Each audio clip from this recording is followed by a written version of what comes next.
May buntag niyong tanan. Magandang umaga sa inyo lahat. Si Mario na naman ito.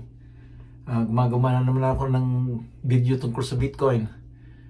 Ang pag-uusapan natin ngayon is basically it's a digital world right now. Alam mo naman, tinatawag ang Bitcoin as maraming tawag, maraming nickname ang Bitcoin. They call them a digital currency, digital gold, digital money, digital property. Marami siyang nickname na ginagamit nila tungkol sa crypto. Iba-iba, pero all of them starts with digital. And I just want to let you know everything is going digital right now. So ang experience ko lang, I'm just gonna go over my experience. I was a real estate broker since 1985 dito sa US. And I used to own my own company.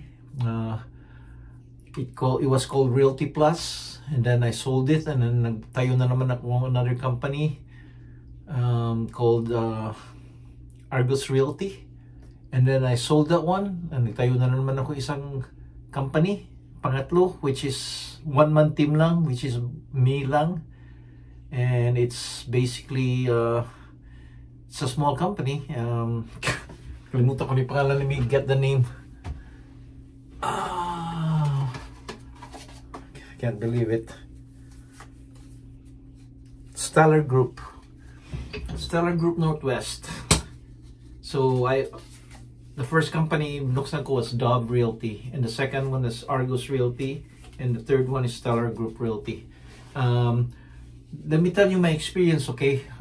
While doing that, I've been doing it since 1985. I'm semi-retired. That means hindi na ako active, pero kung may tumatawag sa akin, tutulungin ko pa rin. And that's the only business I do right now. Hindi na kagaya noon na I was super active. 24/7 ako sa real estate. That was my lifeline. That was my real estate was in my blood, basically. So yung nag-umpisa kami sa real estate, when we opened the doors, gumagamit kami ng mga doors na binibigyan kami ng susi, tapos pinapasok yung sa keybox yung susi, tapos bubuksan namin using the key para makapasok kami sa bahay. That's how we did it. Ngayon, iba na. Digital keybox ang ginagamit namin. It's connected to our phone. Meron kaming code na nilalagay, and magbubukas yun. Malalaman nila sino, ako mismo ang nagbukas. So malalaman nila anong oras, anong pangalan ng company, at saka tatanungin nila kung they'll know exactly how long I was in the house, just using that. So I put in my code, pasok, bukas ang susi, get in the house, and then pagbalik ko ang susi, alam nila, they got all the information. So nagiging digital na ang keybox, basically. Noon yung nag-uumpisa ako, yung nagpapakita kami ng bahay, gumagamit ka ng mapa, tapos nun Thomas Guide. So hinahanap namin yung mapa at hinahanap namin yung address. Ang hirap, para lang magpakita ng mga bahay. Ngayon, because of GPS, I just put in the address, malalaman ko agad, magbibigay ng instruction. Yung GPS will tell me exactly saan ako mag-change lane, or saan ako mag-turn, either left, right, or ano katagal, ano kalayo, and bibigay pa ng estimated ETA, time of arrival. Ang galing. So talagang kung wala pang GPS, siguro ayaw ko kasi yan the one thing about the business of real estate, ayaw ko mag-drive, and it's too much driving. And ang hirap noon, that I have to, meron kaming mapa na called Thomas Guide. With GPS, talagang it prolonged my real estate career, kasi sa GPS nakatulong talaga Noon, yung magpapapirma kami ng kontrata, yung mga sales agreement, ganon, or listing agreement, I have to meet one-on-one with the sellers or the buyers to have them sign, and go over the whole thing. Ngayon, hindi na. Meron sila tinatawag na digital signature, na I just send it through the computer and pipirma sila through the computer. And that's, tatanggapin nila yung signatures galing sa computer. Nakasave na naman ng time sa akin. Because I don't have to go drive there and meet with the sellers or buyers and anong oras sila available. I could just do it at home. Kung nasa bahay lang ako, gagawin ko na sa bahay. So, naging digital na ang signature. Yung mga listings namin. Alam mo noon, yung bagong listings, pinapadalan kami ng libro galing sa multiple na lahat ng listing weekly, pinapadalan na, sinusulat, everything is the information, parang libro, magkapal-kapal ng libro. Then I have to go to the book, maghanap ako ng anong listing ipapakita ko or bibenta ko. That took time. Ngayon, I just go in the computer. I just put in sa information, anong kailangan ko information, how many bedrooms kailangan ko, how many bathrooms, anong location. Lalabas agad lahat ng information. Bang! Gagawag ako ng copy, nandun na lahat.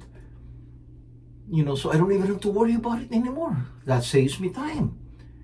Can you believe that? Noon, kung meron kaming mga kailangan papeles na it has to go through from one agent to another, I have to send a fax. Gagamit ako ng fax machine. Just to send yung mga sales agreement or whatever that need, mga documents. Ngayon, I don't even have to fax. I could just scan the whole thing. Meron ng scanner. I'll just scan it and then masisave na yung scan. I can put it in the computer and make a file out of it. And ipapadala ko, email ko. Bingo! Ang bilis. In fact, I had an old scanner na malaking-malaki na bago lang nasira. I don't know how to fix it. So bumili ako ng portable scanner, liit lang, na ganito lang kalaki siguro. So ang liit lang and I use it today. So first time kong ginamit ito. So ang gagamitin ko ngayon, dadalhin ko sa Pilipinas ito kasi portable eh. Gagamitin ko yan dun para magiging may scanner ako sa Pilipinas. Can you imagine that? So, and not only mga real estate ko, sa personal life ko. Noon, meron kayo may mga TV sets, ang bigat-bigat, ang laki-laki. Kung matutumba yung TV sets, babagsak ka naman, mamatay ka eh, kasi sobrang laki. Ayaw na namin ikip eh, kasi kung minsan binibigay na lang kasi ang bigat-bigat, kailangan mo namang mga 4 na tao magbuhat nun. Ngayon, ang payat-payat na ng screen, kahit nasaan, tapos ang laki-laki na ng screen. What a difference. And I don't have to sign up for those mga cable companies and lahat streaming na. So yan lang hobby ko ngayon kasi retired na ako. Me and my wife, we just watch Netflix every day. Kung magpahinga na kami from doing whatever we're doing, housework or walking or whatever. Wala, nood na lang ng Netflix, which is fine with me because I love watching TV or movies and whatever it is, And I love music. Noon, bumili ako ng mga CD. Before CD, mga cassette tapes Before that, may collection ako. Ngayon, pinabigay ko na yung mga collection ko. Ako ng Spotify. Sumali ako ng Spotify. Which is only like, what, $13 a month na binabayaran ko. And lahat ng, I can pick the music that I want. So lahat ng mga music ko along yung nagustuhan ko, galing pa ako yung teenager pa ka hanggang lumaki ako. Like the music in my life, nandyan. So basically, kung papatugtog ako while doing my exercise, nag-Spotify ako eh. So nagre-reminisce ako sa mind ko, ano yung ginawa ko yung time na yun, I used to listen to Neil Young, The Beatles, Rolling Stone, blah blah, mga 70s, mga dinosaur rock, Elton John, and yan ang pinapakinig ko, and kind of reminds me of my childhood, my youth, yung teenager ako and all that stuff, So it's kind of nice, I guess my mind goes out, Even ang email, can you imagine that before? Yung bago pa ako dito sa US, I used to send, my mom used to write letters to me, and I used to write back to her. Can you imagine that? it took how many days? Ang tagal umabot ang mga letters. Ngayon, email na lang, just turn on your computer, put an email, so you can send letters to every day kung gusto mo. You know, so amazing, you can do it right away, bang, same day, libre pa. You know, so I consider even the telephones. Alam mo, yung bago pa ako dito sa States, 1972 ako dumating eh. Walang, nobody has phone. You know, kailangan may landline na may telepono. Tatawag ka sa Pilipinas, ang mahal-mahal, may bayad lang, sobrang mahal. You know, and may collect call pa. You know, and ang hirap. Ngayon, everybody has, kung gusto mo ng libre, tawag ka lang sa Messenger. You know, if you got Facebook, Messenger na lang. Libre na, walang bayad. Can you imagine that? And you can call anytime, you can talk for as long as you want, na walang bayad.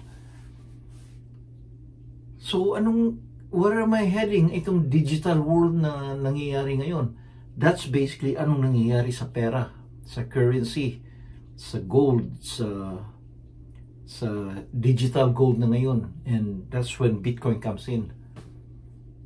Can you imagine Bitcoin is becoming the pretty soon #1 currency na gagamitin all over the world, na makakapadala ka ng pera, ang bilis-bilis, na walang intermediary, walang third party involved, walang bangko involved, walang remittance company involved. Basta padala ka lang, matatanggap dun sa kabila. Mabilis na mabilis, walang nakikialam, at saka mura-mura lang. Isipin mo, that's gonna be the same thing with the telephone. Ganyan kalaganda ang Bitcoin. And not only that, is Bitcoin holds value. Not only that, tumataas ang value because of its scarcity. So, digital world na talaga tayo ngayon. That's why currency or pera magiging digital din, and because of Bitcoin. So that's the lesson for today, is it's a digital world we are right now. So hopefully maniniwala kayo sa Bitcoin, and you just have to face it. That's the future. Bitcoin is the way to go. Maraming salamat. Hopefully you can subscribe. Thank you very much. Have a good day. Bye.